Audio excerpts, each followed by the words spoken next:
नमस्कार मंडळी. तर आज आपण बघणार आहोत काठामाटाच्या देठाची भाजी. तर त्यासाठी खोबरं घेतलेले, अद्रक लसूण कोथिंबीर कुटून घेतलेले आणि कढीपत्ता. आता पातेल्यामध्ये तेल घेतले, त्यानंतर जिऱ्याची फोडणी दिली मी त्याला आणि आपण जे वाटण करून घेतले तर ते टाकून घ्यायचं. चांगलं परतलं वाटण की त्यामध्ये आपले मसाले टाकायचे. हळद टाकलेली, गरम मसाला, धनिया पावडर आणि आपलं काळं तिखट आपल्याला जेवढं हवं आहे तेवढं टाकून घेतलेलं आहे मी. आणि ते चांगलं मसाले वगैरे सगळं परतलं त्या वाटणामध्ये की आपले जे काटामाटाचे देठ आहेत तर ते टाकून घ्यायचे आणि ते पण थोड्या वेळ आपल्याला ह्याच्यामध्येच परतून घ्यायचे, चांगले वाफलवायचे आणि आवश्यकतेनुसार आपल्याला जेवढं पाणी हवं आहे तेवढं टाकून घ्यायचं त्यामध्ये. आणि एक उकळी आल्यानंतर शेंगदाण्याचं कूट घालायचं त्यामध्ये आणि मग तयार होईल आपली काटामाटाची देठाची भाजी.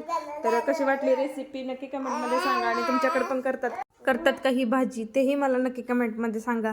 आणि माझे जर व्हिडिओ आवडत असतील तर एक लाईक नक्की करा, चॅनलवर सबस्क्राईब करायला विसरू नका.